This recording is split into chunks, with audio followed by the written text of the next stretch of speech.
a hand raised back here? Thank you. We're now live.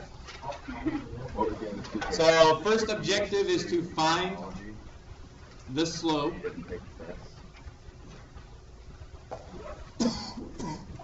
of the tangent line to a curve at a point. Man, that's a mouthful. Woo. That's like a Dr. Seuss book.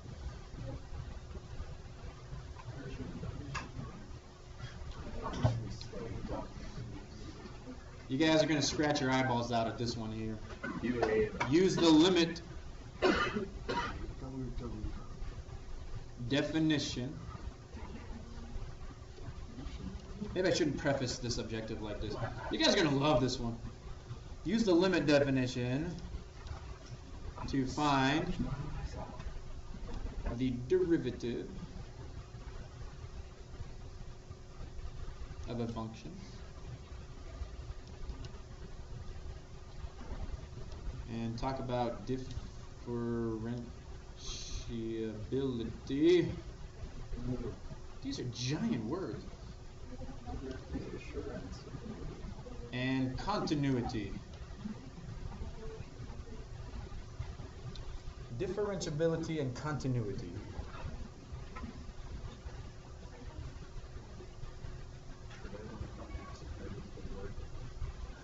Yeah. So we're going to be talking about derivatives for literally like the next 2 months probably. So, and it's for a number of reasons. First of all, there's a lot of different ways to find derivatives, first of all, especially once we get into some trig. And there are also a number of different uses for derivatives, mostly pertaining to physics types problems like acceleration, velocity, position. Does that sound familiar? Yeah. So we're gonna talk about some of those, and also finding the slope of a tangent line to a curve. That has to do with the derivative. So we'll be in here for a while, but essentially, you guys, calculus is two things. It's derivatives and integrals. That's what AP Calculus is. We're talking about the first half of AP Calculus now, derivative. After that, we'll talk about integrals. That's essentially AP Calculus AB. So first of all, let's just remind ourselves what a tangent line is. This is something you talked about way back in geometry. A circle, for example. Draw a circle. It's a pretty dang good circle right there, isn't it? Isn't it? Yes. Yeah. I thought so. So, a tangent line to a curve. You guys could probably remind me. What's a tangent line? Like touches a circle at one point. A tangent line to a circle. Now, okay, you had a property that you remember. That's good. We'll get back to that in a second. But a tangent line to any graph, not just a circle. A tangent line just touches the outer edge. Oh, terrible. Let me try that again. So if we choose that point, a tangent line would just touch the outer edge. It just kisses it, you know? Just the outer edge, like they say on Madagascar. Just kiss it, like you're kissing your sister. Isn't that what they say on Madagascar? You remember that quote? Anyway. They're sick. Now, what did you say? You remembered something pretty interesting. A tangent line to a circle is perpendicular to the radius. But anyway, the point I'm trying to make is a tangent line to a curve just touches the outer edge. Okay, goes through it once, does not go through it twice. So the way that we find the slope of the tangent line, in this section at least, is pretty dang interesting. It's really dang interesting. I want you to draw this graph here. Okay.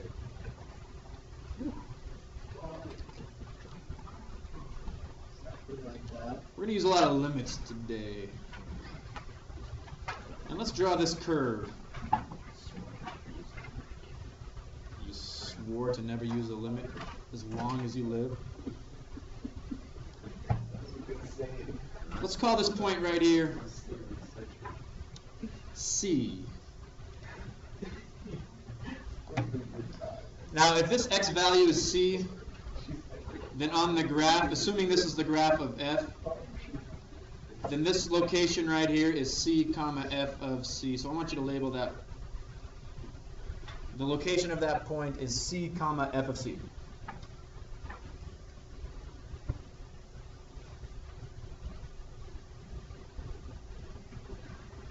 Now, if we just went to the right an arbitrary distance from C, like that, some random horizontal distance. Do you remember that goofy little symbol that represents change? Delta. So we're going to call this delta x. That horizontal distance represents a change in x. Yes, draw that fancy squiggle.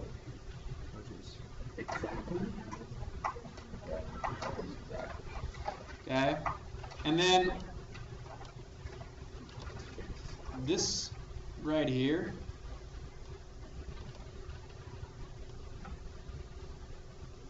this distance from here to here, we're going to call that delta delta y. Isn't that a change in y? We have a change in x and a change in y. You guys okay so far?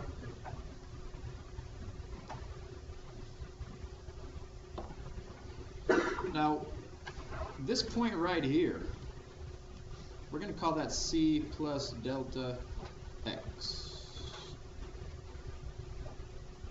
Now,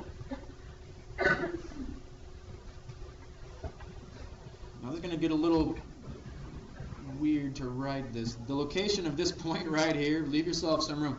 What is the location?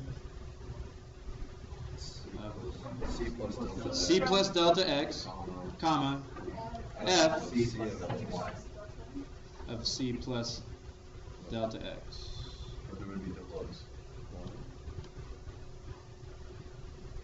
Delta y is just the change in y as we went from here to here. That makes sense. So that's the location of that goofy point right there.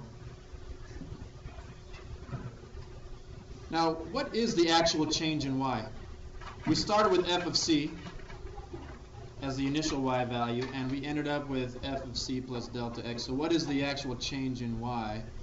It's f of c plus delta x minus f of c. That's what delta y is. It's f of c plus delta x minus f of c. That's a whole lot of weird looking stuff.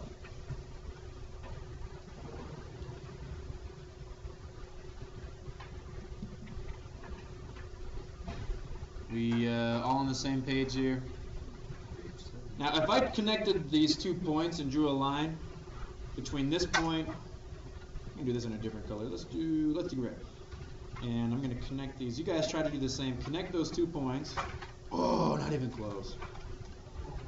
Let's try that again. Ooh, better. I want you to marvel at the straightness of that line I just drew. That's good marveling. Using computer programs. I know. Tangent line right here, yes or no? Is this a tangent line? No. What is it called, though? I mentioned this word just a couple of times. A secant line. This is a secant line. If a graph goes through twice, it's called a secant line. What is the slope of the secant line? The slope of the secant is the change in y over the change in x, right? Oh, look at that. Weird. Oh. What's going on? I'm getting rid of this fancy tool. The change in y divided by the change in x. So what is the change in y? F of c plus delta x minus f of c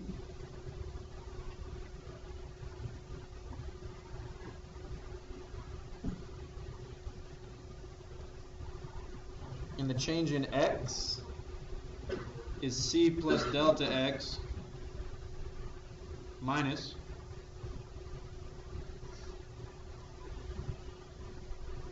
what? Here's where C ended up. Here's where it started. Minus C. There we go.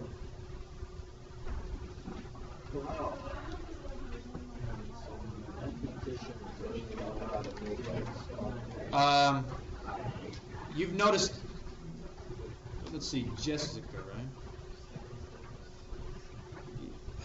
Well, let's do one more thing. In the denominator, do you notice something in the denominator can go away? Okay, so let's do that. And I'm hoping that some of you recognize this. We've seen this before. Oh my God.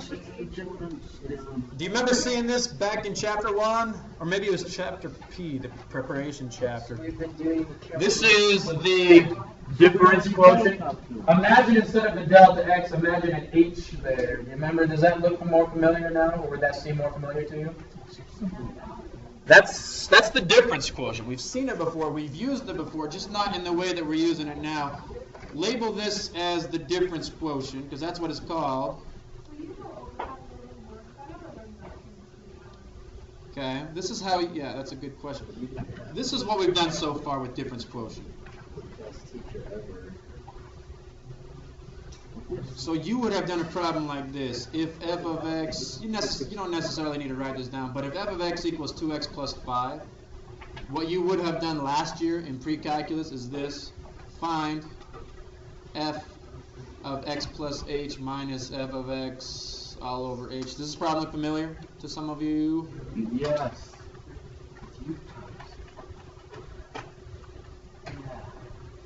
So then, Jessica, what you would do is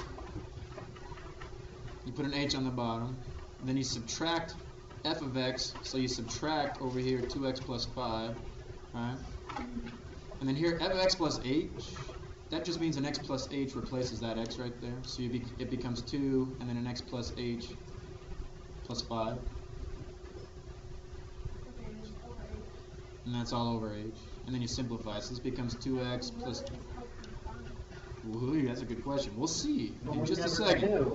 Back in calculus, I didn't tell you. They just had to do it blindly. Back in pre-calculus, we just told you to do it. We didn't tell you really what it was for. Thanks for nothing. Now we're gonna But now we're going to find out. But anyway, the 5's cancel, the 2's cancel, or the 2x's, and then you're left with 2h over h, and then the h's cancel, and you're left with 2. And that's all you did in pre-calc. You didn't know what it was for, you didn't know why, you just did it because I yelled at you to do it. So, I did yell, I was a yeller. Anyway, here's what's happening here, you guys. You need to listen very carefully to this.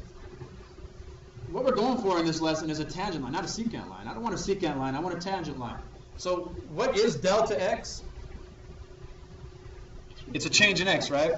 I wish I could manipulate this and not change the picture, but what you need to imagine is this change in x is getting smaller and smaller and smaller. Does that make sense? So instead of delta x being way out here, I would change delta x maybe and end it right there. Or I would end delta x right here, or I would end it right here, or I would end it right here. As delta x gets smaller and smaller and smaller, and it's traveling in this direction, can you guys imagine that? What's happening to this point right here? This point is traveling along this curve, and it's approaching what value? C. This point would be traveling along the curve, and it's approaching f of c. So that's a limit process, you guys. That's a limit. As delta x is getting smaller and smaller and smaller, you turn it into a tangent line. Okay? And that's the definition of the tangent line. We need to write this down. Definition.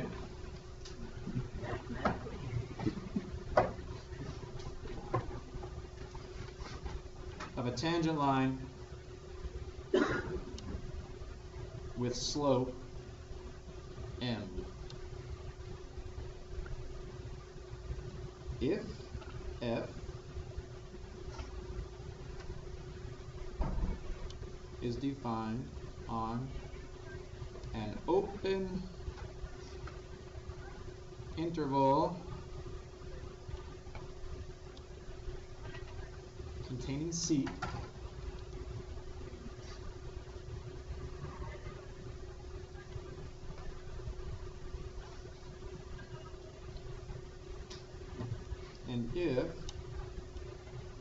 the limit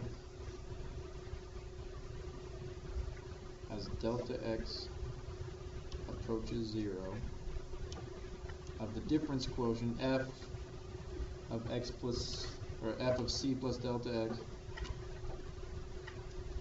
minus f of c all over delta x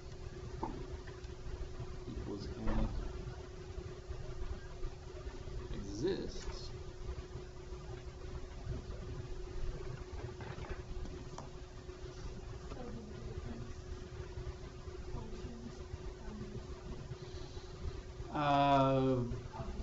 The limit as x approaches 0 of the difference quotient finds her slope.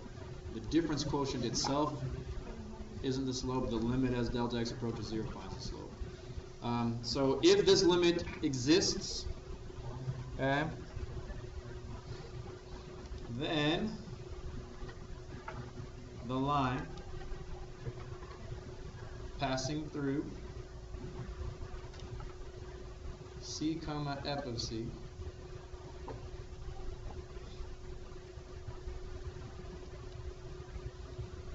with slope m is the tangent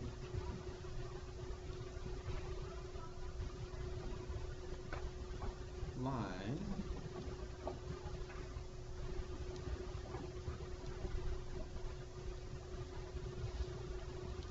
to the graph at c comma f of c.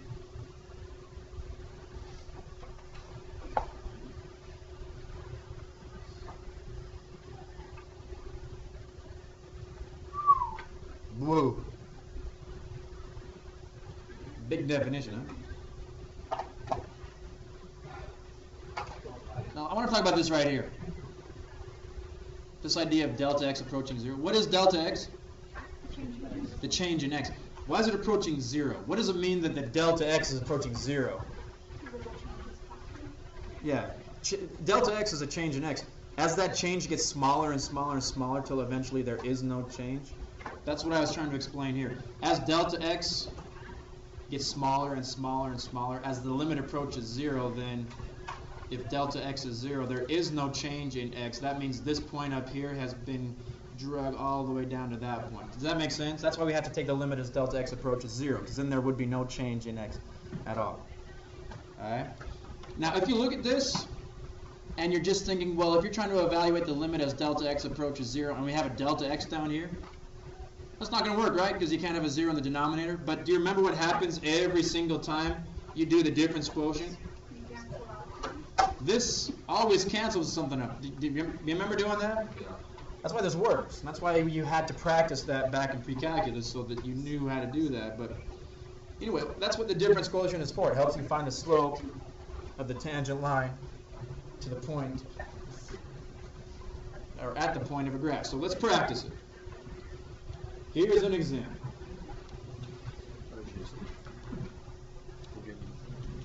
Find the slope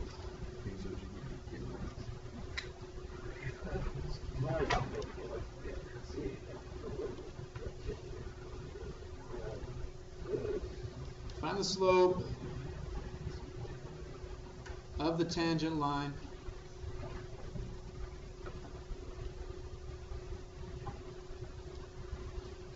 the graph f of x equals x squared plus 1 at the point 0, 1.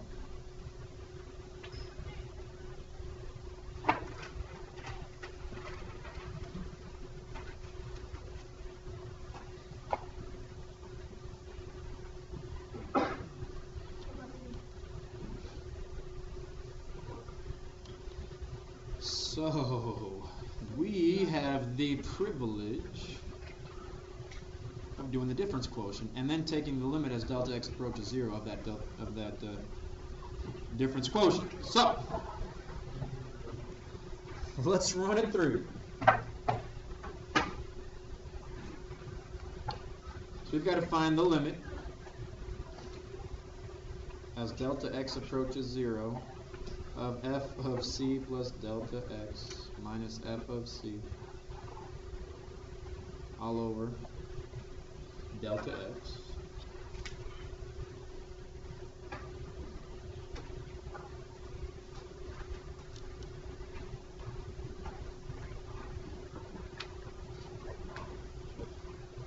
Let's start with the easiest part. Put a delta x on the denominator. That's the easiest part. Let's go into the numerator, the right side of the numerator. We need to subtract f of c. It really is just f of x, but the x's need to be replaced with c. So that's all it is. So we're going to subtract the whole quantity. Instead of x squared minus 1, it's c squared plus 1. We're subtracting c squared plus 1. Now, f of c plus delta x means that c plus delta x needs to replace that x right there. So instead of x squared plus 1, that becomes quantity c plus delta x squared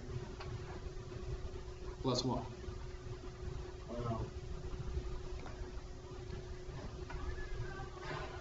So the algebra involved here is going to get a little involved, but it's you can do it.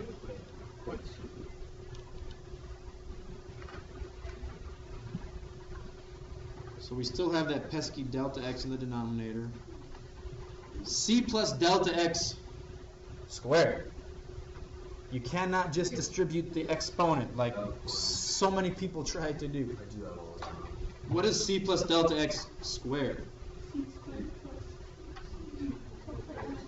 It's c squared plus 2c delta x plus delta x squared. And then we have that plus 1.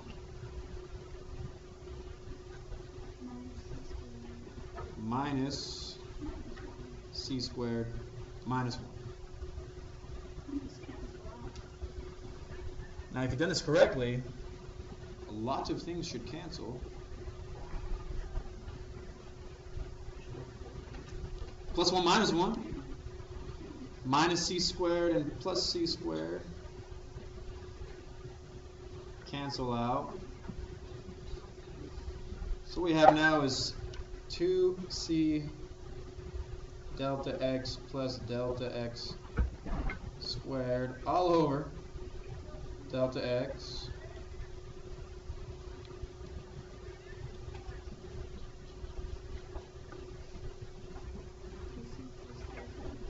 Now what can we do? We're going to eventually be able to... Which delta x do I cancel in the numerator? Both of them? All of them? Every single one of them? Prefer? Here's what I'm going to do. Maybe to make it a little more visual. I'm going to factor out a delta x in the numerator. So that leaves 2c plus delta x all over delta x. Now which one's canceled? The one on the outside here and the one on the bottom.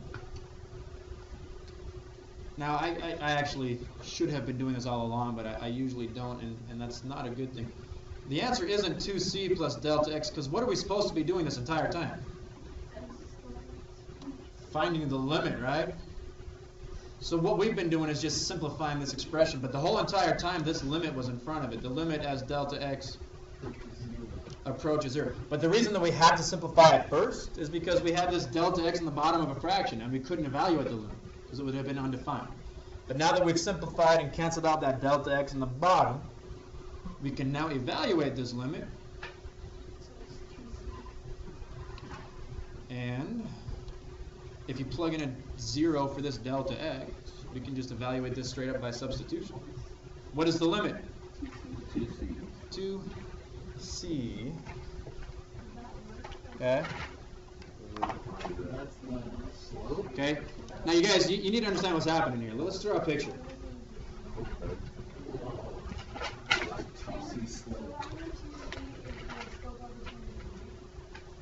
Yes, but let me clarify that, because I can understand a little bit of confusion. The original graph was x squared plus 1, yes? Yes. Okay. What does the graph of x squared plus 1 look like? It's a parabola that's been moved up 1 unit. So,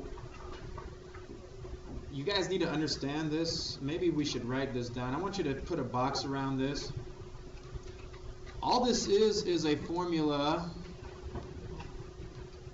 to help find the slope. This itself isn't the slope. 2c isn't a slope, right? A slope is a number like 2 or -4. This is a formula that helps you find the slope. And what I mean by that is the slope of the tangent line is going to be different depending on what the point is or where the point is. If I want you to find the slope of the tangent line here, that tangent line is going to look like that, right? But if I want you to find the slope of the tangent line here, then that slope is going to look like that. So the slope of the tangent line is different everywhere on the graph. You guys following? So this right here isn't the slope. It's a formula to help you do what? Find the slope. Do you notice that we have to have a particular point there, 0, 1? Okay? If you don't have a particular point to find the slope at, then finding the slope doesn't mean anything, because where do you find the slope? It has to be at a particular point. Do you guys follow? So now we use this formula to find the slope at the point, what did I say, 0, something? At the point 0, 1, yeah. This is c, f of c. So if I'm asking you to find the slope at the point 0, 1, and the formula we're using is 2c, all this is 2 times 0, which is 0. Now, what? What kind of a line has a slope of 0? A horizontal line. If you consider where this point is, 0, 1, isn't that right at the bottom of this parabola? So what kind of a line is just going to touch that point? A horizontal line. You guys follow? Now, if I had asked you to find the slope, let's do an extension here. Find the slope at the point -1, 2. Do you need to go back and redo the entire problem again? Even though I'm giving you a new point to use? No. You still use this formula right here, 2c.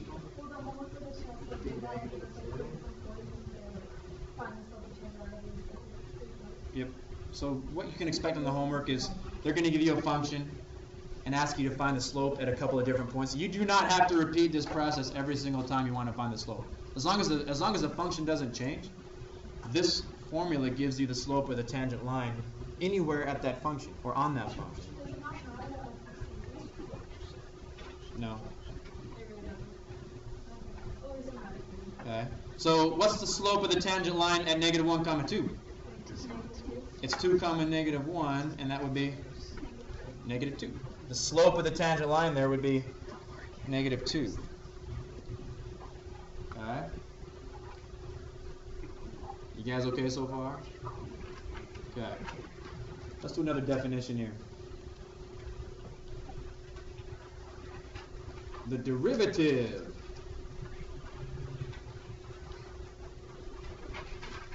if I can spell, of a function. This is going to dominate your lives for the next couple of months.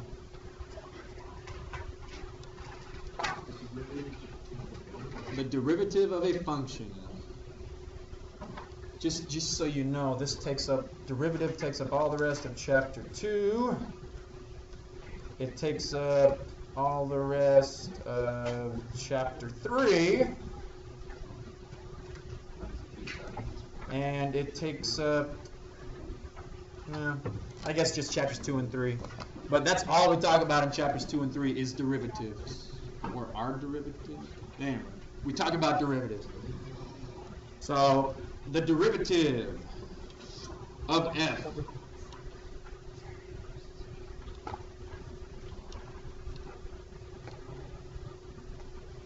at x is given by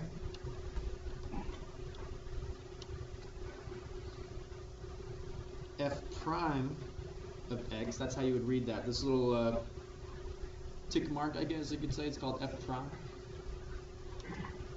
This was the notation that Newton uses, f prime. I'll show you in the next section that Leibniz or Leibniz, whatever, I think it's Leibniz. He uses a little bit different notation. It means the same thing, but anyway, f prime of x is the limit as delta x approaches 0 of f of x plus delta x minus f of x all over delta x.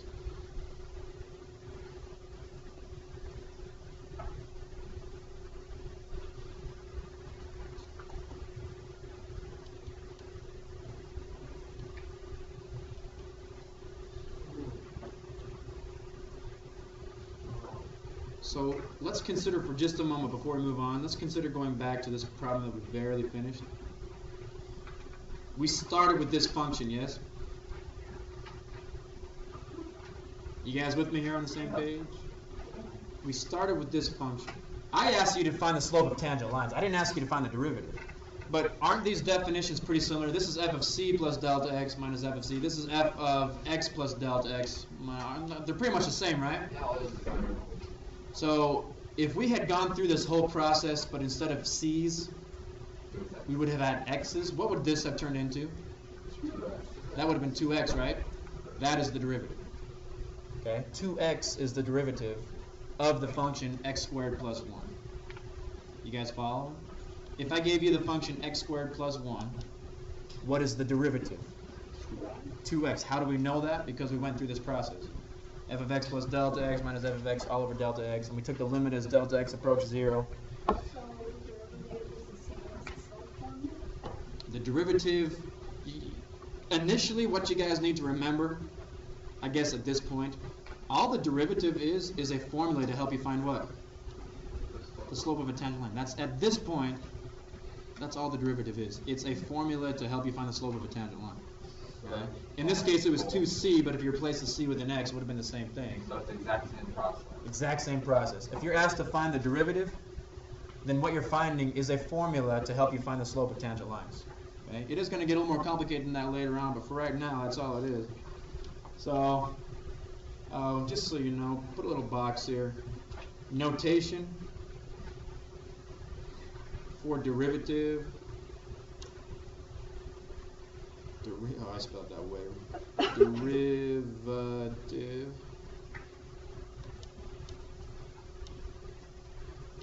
I've shown you one, f prime of x. That's Newton's notation. Leibniz used this, dy dx. Okay.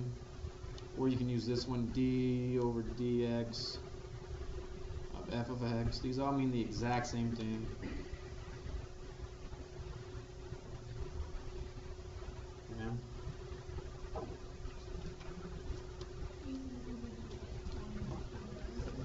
If you see this symbol, that means find the derivative. If you see this symbol, that means find the derivative. Or if you see this symbol, that means find the derivative. They all mean find the derivative.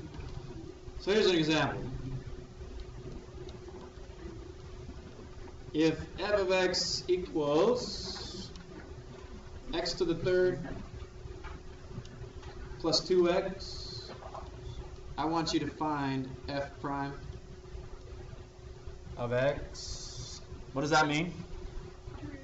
Find the derivative. I could very well have said find d for dx of f of x. That means the same thing. It means find the derivative.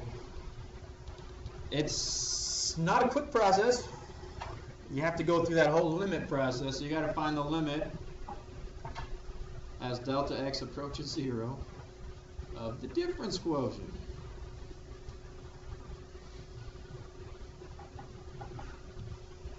Instead of x cubed, it's x plus delta x cubed plus 2 times x plus delta x minus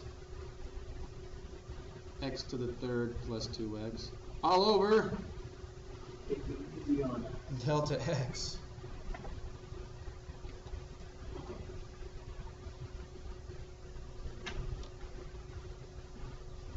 Holy shoot.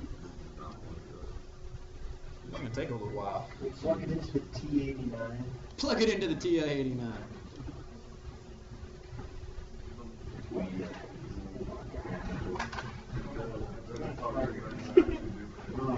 So, what's the real difficult part of this problem? X plus delta x cubed, right? So, I'm going to do this off to the side. If we just had the quantity a plus b, and we want to cube that, what's going to happen? It's a plus b times a plus b times a plus b. Well, this here is just a squared plus 2ab plus b squared, and then you multiply that with a plus b, right? Then you distribute a to the third plus 2a squared b plus ab squared plus ba squared plus 2ab squared plus b to the third. Holy moly. He's got plug in our numbers. What is that? X. Are there any like terms there? Make a run. No. Go. Yes. Good. 8 2ab squared.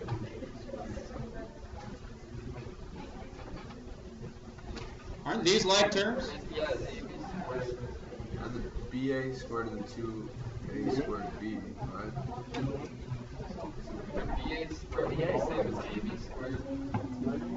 And then these are like terms. So we have a to the third plus 3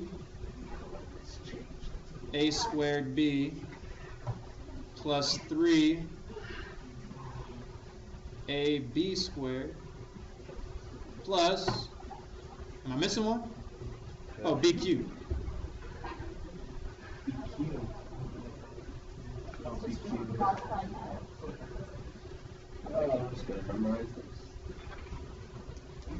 Now, depending on who your calculus or pre-calculus teacher was last year, you might not have had time to cover this, but does Pascal's triangle sound familiar to anybody? Yes. Pascal's triangle? That one like 1, 1, 1, 1, 2, 1. Some of you have seen it. If you haven't, it doesn't matter at all. It's not super important, but Pascal's triangle can help you simplify this much quicker. Pascal's triangle starts with a 1, then it has a 1 and a 1, then it has a 1, and then if you add these two here, you get a 2, and then you have a 1. Then you have a 1, a 3, 2 plus 1 is a 3, and then here you have a 1, and then here you have a 1, 4, 6. Raise your hand if you've seen this before. 1, 5, 10, 10, 5, 1. Okay. Listen, I don't want to spend too much time on this because it really doesn't matter, but what this is helpful for is Not special. for something like this. If you're raising a binomial to the third power, that means you go to this row of Pascal's triangle, and these numbers here are your coefficients. Do you see how we have a 1, a 3, and a 1? You see that? And then all you do you guys listen very carefully? Gabe. Gosh, Dave. All you do is you move from left to right as you decrease the powers of 8. 8 to the third becomes a squared, and then a squared becomes, oh, right here, sorry. A to the third becomes a squared, and then a squared becomes a to the 1, and then there is no a over here. And then you do the same thing from right to left. B to the third becomes b squared, b to the 1, and then there is no b. Anyway, it's not super important, but you can use Pascal's triangle here to, it's called expanding a binomial. Not critical, but let's get back to the task at hand. We were supposed to do x plus delta x to the third power, so we're going to get x to the third. Come on, help me out. X to the third. Plus 3x squared delta 3x squared delta x plus 3x delta x plus 3x delta x squared plus delta x cubed. delta x cubed. All right.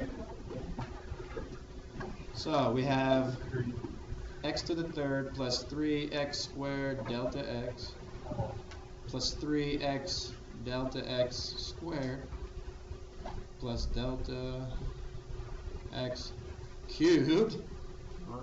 Holy crap!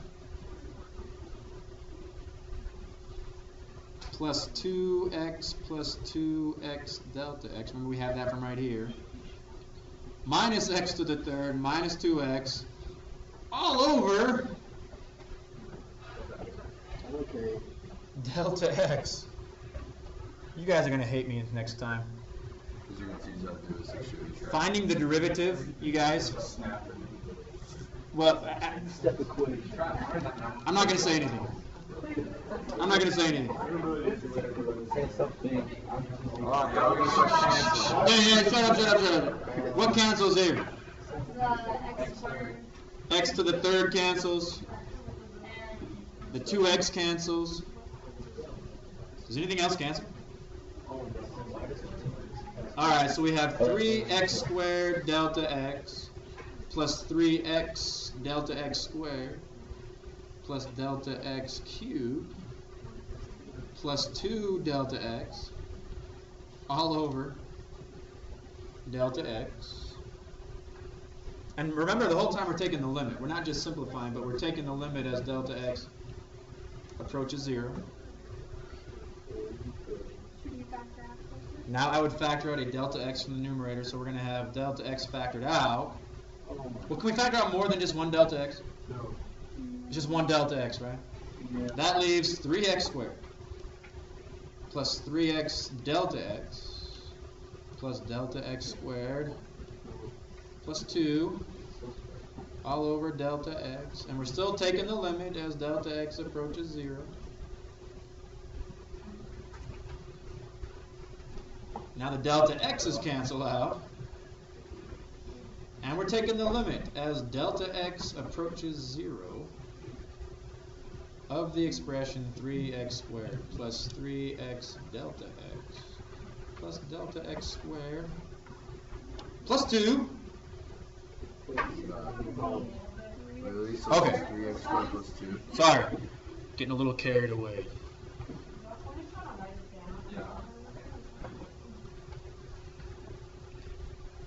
Are we to the point where we can use direct substitution now?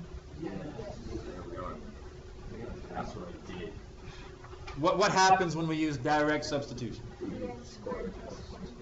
This goes away, right? That goes away.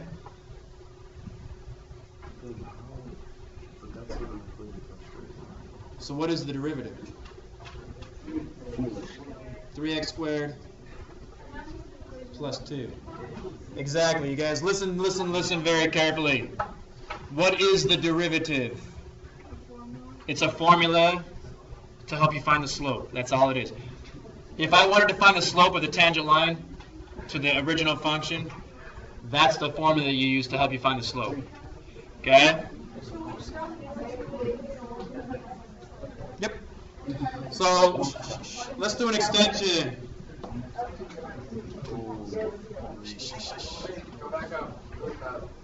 Let's do an extension to this problem. Find the equation of the tangent line at, I don't know, let's do the point. Oh, you know what? I can't do the I've got to make sure it's on the actual graph. Hold on. Let's do the point 1, 3. At the point 1, 3. So I want you to find the slope of the tangent line. Sorry, not that's just the slope of the tangent. I want you to find the equation of the tangent line. Let's run through this. This was the very first day of class when we practiced how to find the equation of a line. What two things do we need to find the equation of a line? Slope and the y-intercept, preferably. Well, we don't have either. We don't have the slope. What do we use to find slope? The formula to find the slope. The derivative. Okay? Now, the slope is different depending on where at f of x you want to find the slope. Where do we want to find the slope? At 1, 3. So how do we use this formula to find the slope at 1, 3? You plug in the x value. Okay? So the slope at the point 1, 3 is 3 times 1 squared plus 2, which is 5. So we know the slope is 5. I want the equation in this form though, y equals mx plus b. Then you gave us a point already. I already gave you an x comma y point, right? So plug in those y values. So we're going to have 3 equals 5 times 1 plus b. If you subtract 5, you're going to get b equals -2. So the equation is y equals 5x minus 2. Now, took a whole page. I want you guys to turn on your reasoning skills for a second. I've given you 2 functions already.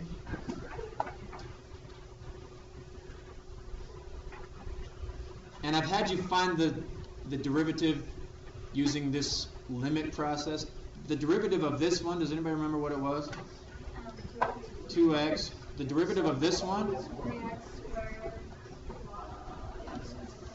I want you to stare at those for a second.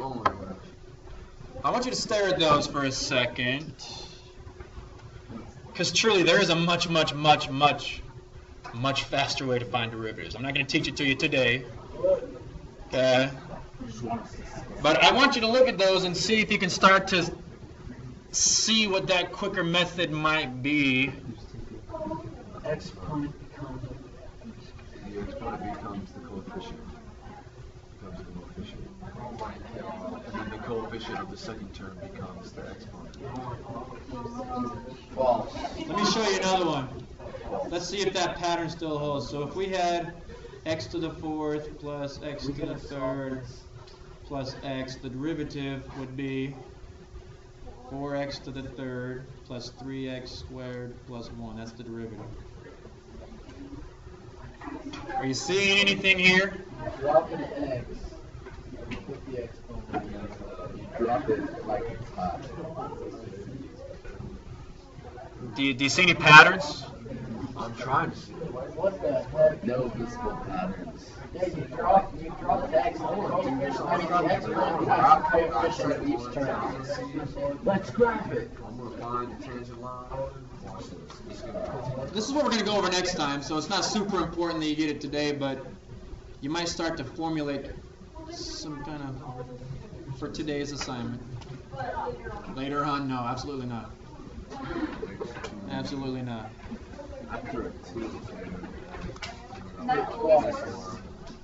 For polynomials like these. Yep. So anyway, let's move on.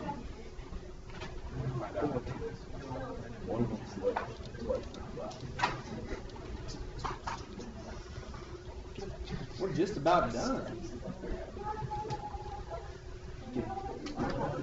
Oh, come on, it's not that bad.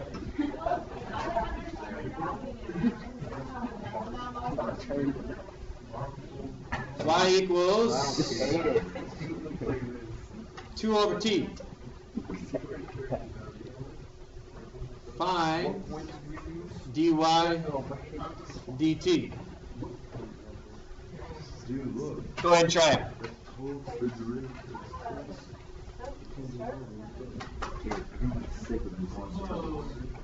How do you find its intersection point?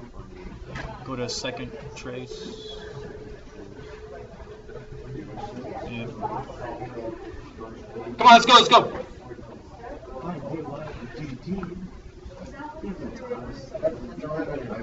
That's just the derivative now. Yeah, so gosh.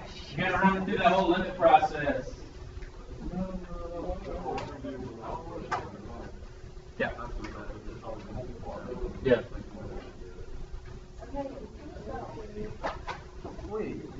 That makes sense. Everything makes sense, kid. It's My math. graph, the tangent line crosses in two places. Well, are we supposed to graph this? It's you're finding the tangent line at a particular point. So at that point, Oh. it's only going to hit it once. It may cross the graph somewhere else, but it doesn't matter. Are we stuck? Yeah, we're stuck. It's the same. It's the limit.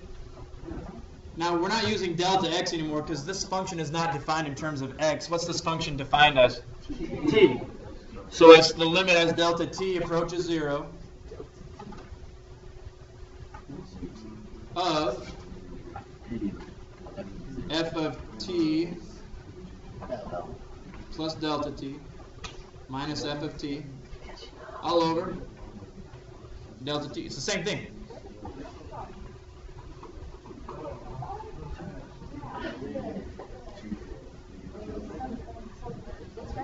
So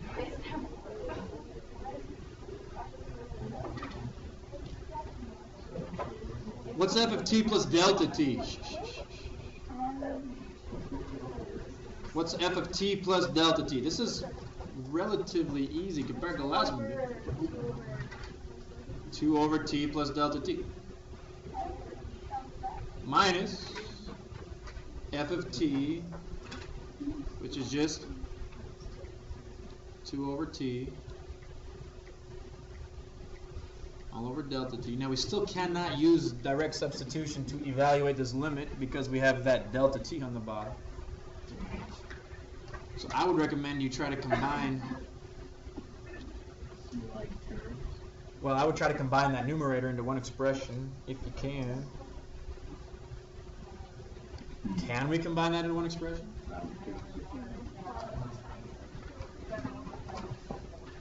This side needs to have a t plus delta t over t plus delta t. What does this side need? T over t. So we're going to get 2t minus 2 times the quantity t plus delta t all over t plus delta t all over Times t. oh times t, yep, thank you, all over Delta t. delta t, and the whole time we're still finding the limit as delta t approaches 0. This is when you give up. No! You gotta distribute the 2 and the t. No, but half of it all goes away. Yes, we're dividing by, this fraction is being divided by that fraction, you agree? Yeah. When you're dividing two fractions, what do? You multiply by the reciprocal. So this becomes the limit as delta t approaches 0 Okay. of 2t minus 2t plus 2 delta t The 2 T's. all over t plus delta t Like the 2 t's and the 2 t's. times 2 T's. t No. times delta T. T. 2 T's. The 2 T's. The 2 t's? That's a lot? Or Yeah, two because Yes. t's? look, it's a 2T minus 2T. So the 2 t's. Yeah, so the two T's cancel. this one here Not the two. at the very beginning. Change it. It comes from this. Oh yeah, it's the two T's. This is f of t right here. Yes. That's f of t. Does that make sense? See what you've done, Kate? Are you happy with yourself? Okay, we're almost there, you guys. We're just about done with this. What can cancel? The 2 t's. The two t's. What else though? Look carefully.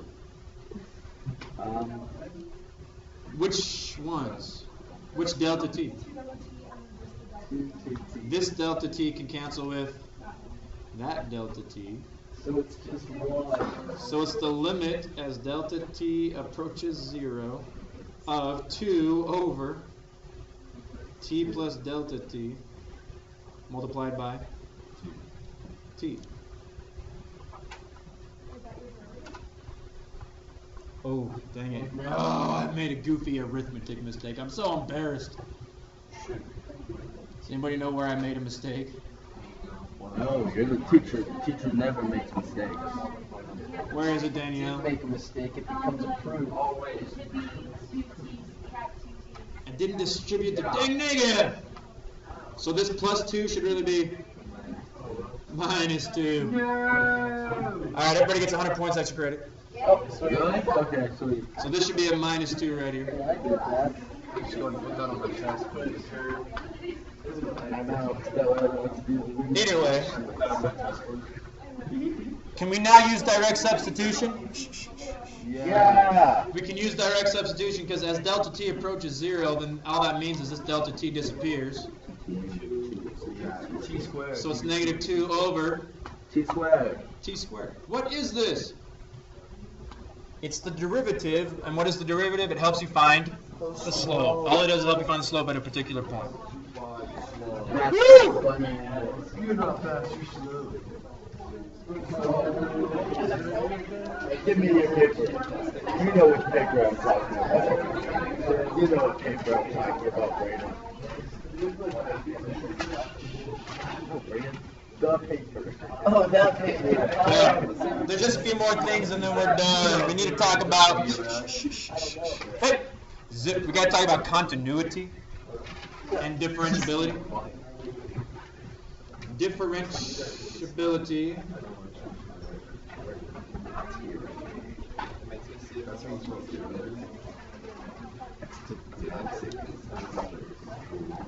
Differentiability and continuity.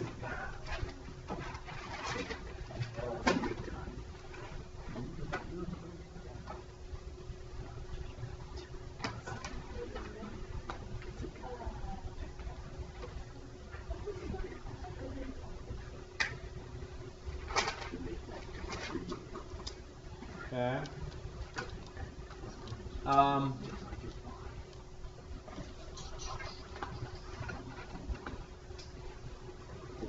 There are certain problems, I guess we can say, when trying to find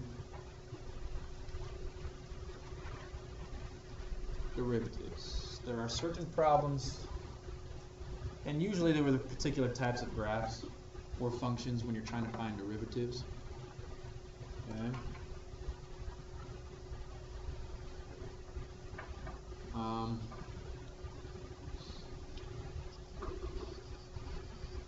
Let's consider this graph right here.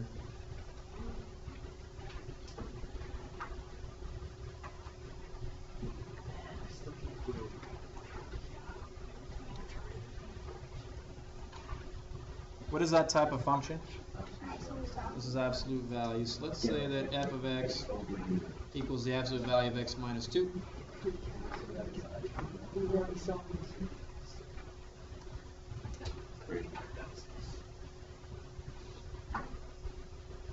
Okay. I need you to write this down. F of x has what you would call a sharp turn, I guess, or a corner at the point 2 comma 0.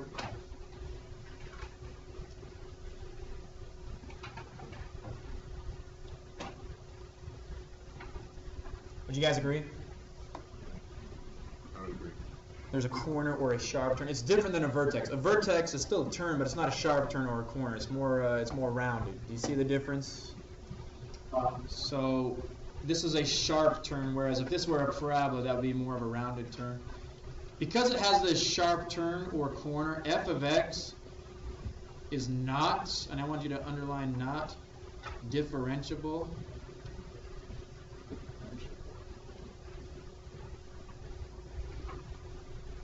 at the point 2 comma 0. It's differentiable everywhere else. It's not differentiable at that particular point. Okay? Means you can't find the derivative at that particular point. You can find the derivative possibly other places on the function, just not at that point. Okay. it can be a horizontal line. Okay, we saw one like that here with the parabola. Where was it? Where'd you go? But it's not a sharp turn. Okay. You can't. It's not differentiable. Here's a little. It's actually kind of a complicated proof, but any kind of function that has a sharp turn or a corner is not differentiable at that turn or that corner. So you could not find the derivative at the point 2, 0. Okay. You guys following? How would you find a derivative anywhere else, though? We'll talk about that in the next section of absolute value graphs. Okay, all I'm trying to show you is that you can't find the derivative everywhere of every single function. Okay? Sharp turns, corners, not differentiable. Okay? There is a proof in the book. I don't think we have time to cover it right now. Mr. Yoakum has a video about it. But I want to connect this to continuity. Okay? Is f of x continuous Yes. at the point 2, 0? Of course. Is the graph of f of x continuous at 2, 0?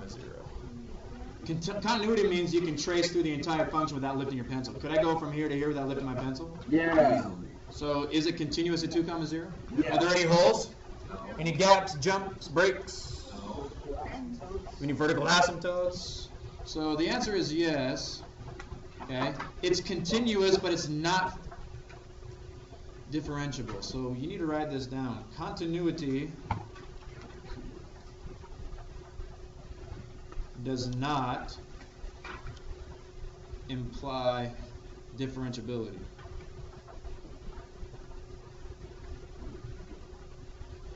Just because a function is continuous at a particular point does not necessarily mean it's differentiable. Okay, and this is one case where it is not. It's continuous at the point 2, 0, but is not differentiable. There's others that have a vertical slope. Not right now. Okay. I guess we do have a little bit of time. Let's consider this function f of x equals the absolute value of x minus 2. Okay. The reason it's not differentiable is what happens when we take the limit from either side. Okay. So let's take the limit as x approaches to negative, and then let's take the limit as x approaches to positive. Okay.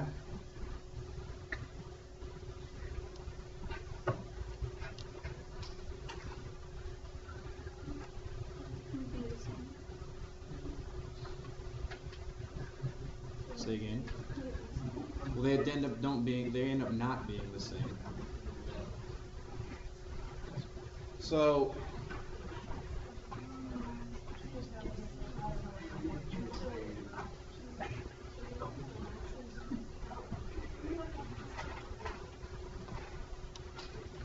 okay, let's just write this down real quick.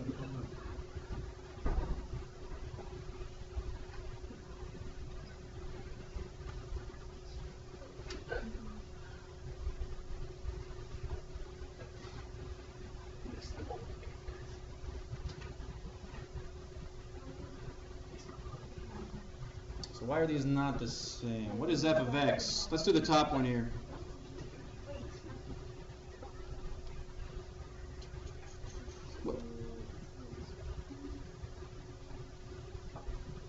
F of x is the absolute value of x minus 2, right? And then we're subtracting f of 2 over x minus 2. But this is the limit as x approaches to negative. Over here we have the limit as x approaches to positive of the same thing, absolute value of x minus 2 minus f of 2 all over x minus 2.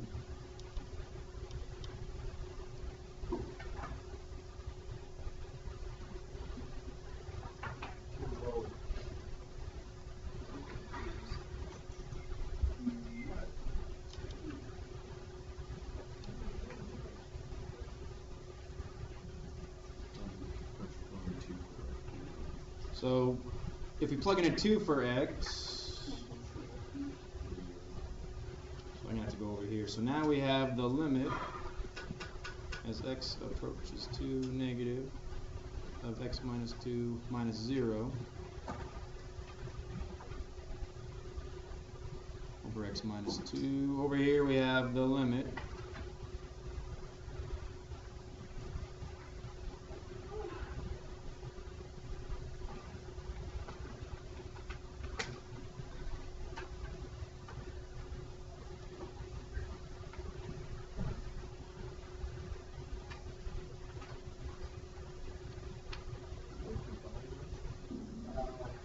really what we're doing here, you guys, though, is finding what we're going to eventually find the derivative. But what is the derivative?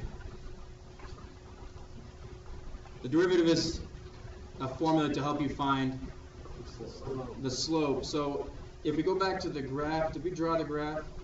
We did. Where is it? So, Where's the graph? Oh. If we're approaching 2 from the negative side, we're going in this direction, correct? If we're approaching 2 from the positive side, we're going in this direction. What's the slope coming from 2 negative?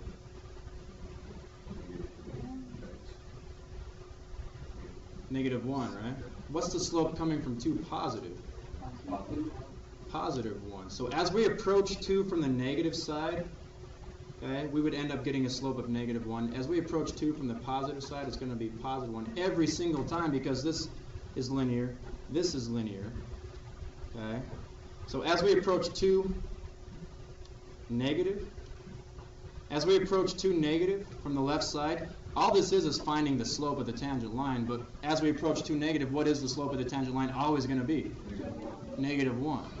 Okay? But as we approach 2 positive from the right side, all this is going to be is the slope of the tangent line. But since it's linear, as we come from 2 from the positive side, what's the slope always going to be? Positive 1. The slopes don't match. Okay? The derivative, the limits are different on either side. You can't have this be one formula to find the derivative and another formula to find it. There only is one formula to find the derivative. Since these don't match, it's not differentiable. Okay? But anyway, what you really need to get from this is continuity does not imply differentiability. Was the graph continuous? Of course. Yes. Was it differentiable? No. But the opposite is true. Okay? If a function is differentiable at C, if you can find the derivative at C, what does that imply? Then the function is continuous at C.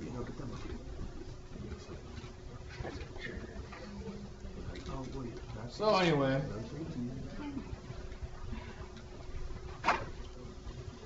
let's do one more homework type problem, then we get out of here.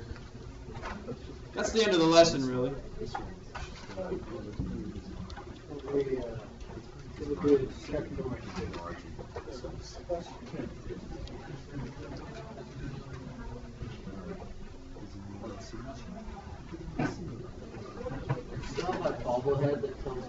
Yeah, the battery ran out though. I gotta replace the battery.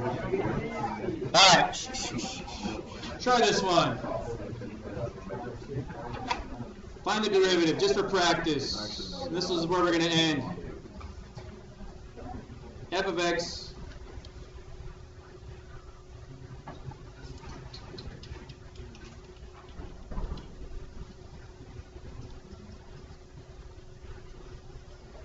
do 3x minus x squared.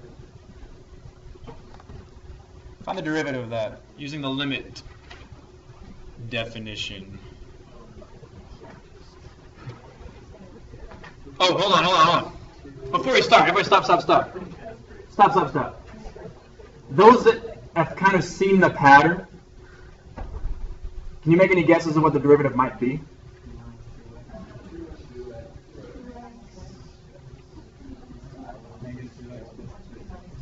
Three minus 2x. Negative 2x. It's 3 minus 2x. See, I'm not seeing the value. The derivative is 3 minus 2x.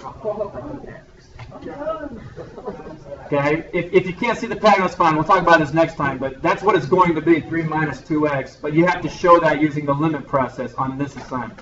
Dang it. Okay, only on this assignment. Yes.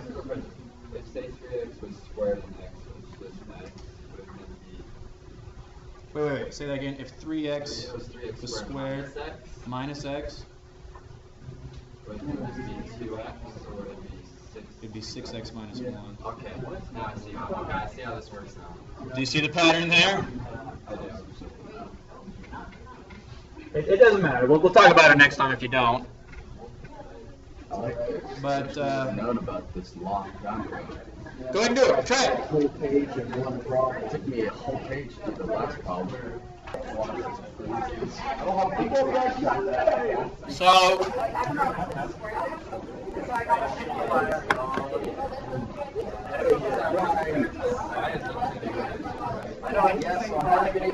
if you set this up, the limit as delta x approaches 0, we got to really fly here. This is 3 times x plus delta x minus x plus delta x squared minus 3x plus x squared all over delta x. Is that how we start?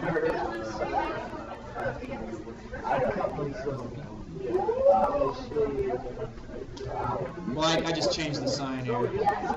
I distributed the minus sign.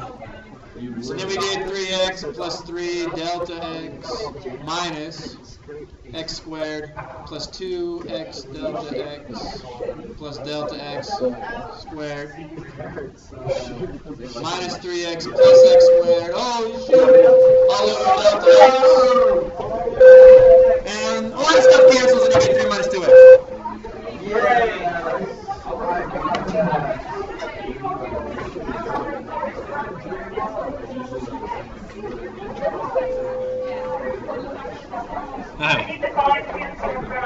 So is that always? Well, that was